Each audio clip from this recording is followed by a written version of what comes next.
Hi, welcome to Chad's Silversmithing. Today it's time for a quick tip, and even though I've done this in the past, I think the video from it is buried so far back in my videos, I thought it would be a good time to bring it up. It was also requested by my patrons because it's something that some of the people who are beginners there struggle with. So today we're going to talk about putting posts on earrings and the quickest and easiest way to do that. So let's get started. So these are a few examples of the different kinds of design idea sketchbooks that are available on my merch store. The ones I like the best are the ones with the conversion charts on the back. This one has a gauge to inches to millimeters. This one here has fractions of an inch to decimals to millimeters, and I found both of those really useful. This one has, and it's the one I'm using right now, it has flow temperatures of various types of solder, which is good information to know. But really, what I like about them most is the dot matrix in the background. It helps me to draw better pictures on the projects that I'm writing up. And ever since I started the channel, I've noticed that it's really nice to have a record of what I've done in the past, because I never used to do this, but having all the different gauges of stuff that I use to make it, if I ever want to revisit that piece, it's an easy way to go back and find how I did it without having to reinvent the wheel every time. So today we don't really have a project, but we're going to talk about mounting ear wires. Excuse me, not ear wires. We're going to mount posts on some pseudo earrings. I didn't actually make any bezels for these, but I just wanted to show you the quick and easy way that I do it. Generally, most people use 20 gauge round wire for their posts, and I've got a couple of these little discs I cut out of some scrap silver, and we'll act like those are the backs of earrings. I generally cut them just a little bit longer than I'm going to need them to be, like that. And I'm going to show you two different ways. I did something today that I've been meaning to do for a while, is I made a little kind of jig to make a flat end on these. We can solder it right into the center of these just with the wire itself, but sometimes it's nice if you have a little bit wider connection, more surface area that the solder has to connect with. And so I'm going to show you a way to do that too. So let's do the first way first, though. I'm just going to use a little bit of silver sheet solder. Let me cut some of that. The only thing I really don't like about making post earrings is when you have to polishing them on a polishing wheel. It's easy to beat up the post pretty badly if you're using a great big arbor type polishing machine.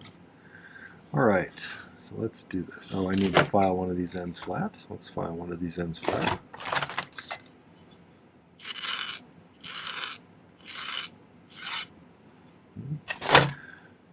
And you'll notice I sprinkled a few pieces of solder over on the pad right here.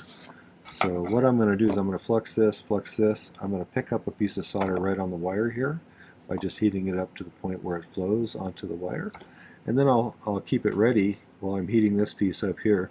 And when I think it's about the right soldering temperature, then I'll just touch this to the middle, and it should just jump on there, and then we can let it cool like that. So let's do that and see how it goes. Stay. Okay.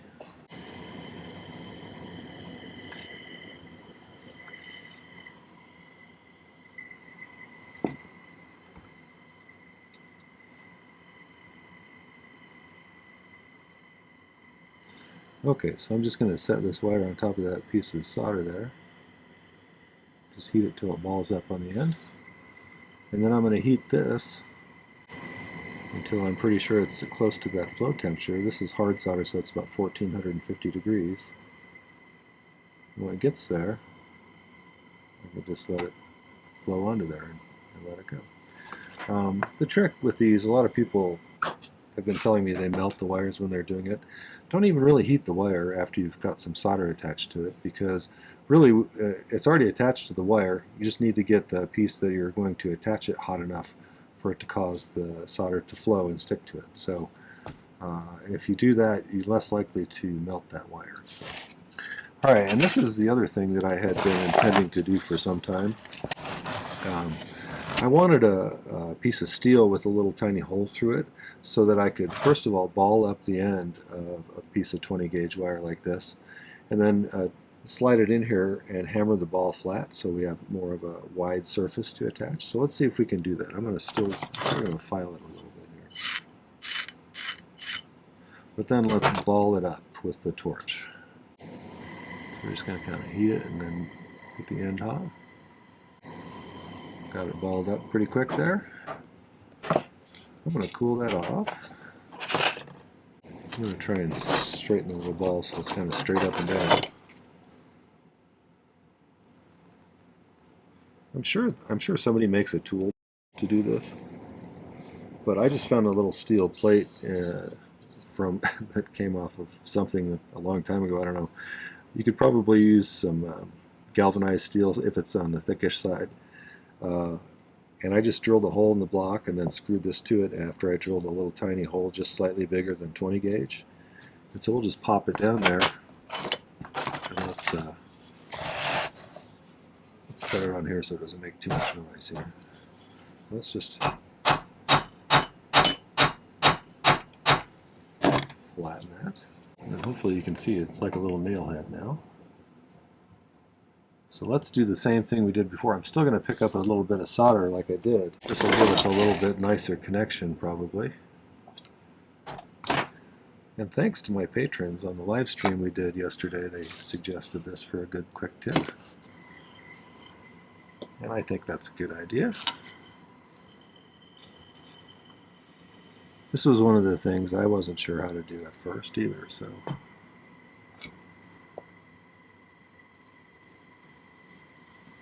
My biggest issue is hitting the center. My aim isn't always that good.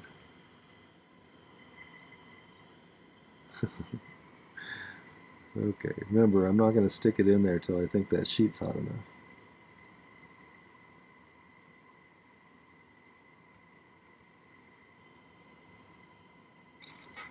There we go. Okay, so that's really how I do it.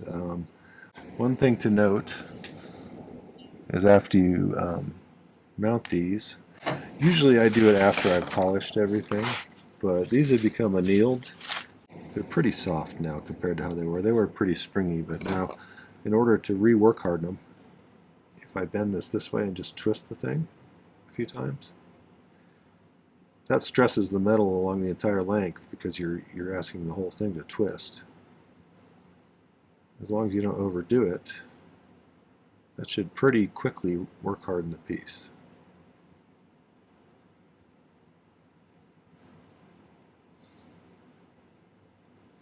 That's much springier than it was again. So then you can just cut it off to the length you want. The other thing I do usually on ear posts, I'm just going to make a guess as to how long. You can cut them off as long as you feel like you need.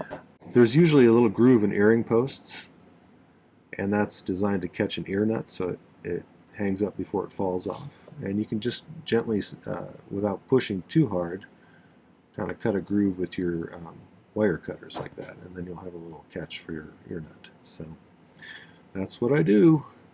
Tell me your tricks. I'm always curious how people do things, so I'd love to hear your method for doing it. And or if you have any questions or suggestions for videos or comments or anything, let me know what you think. I always love to hear from you guys. So.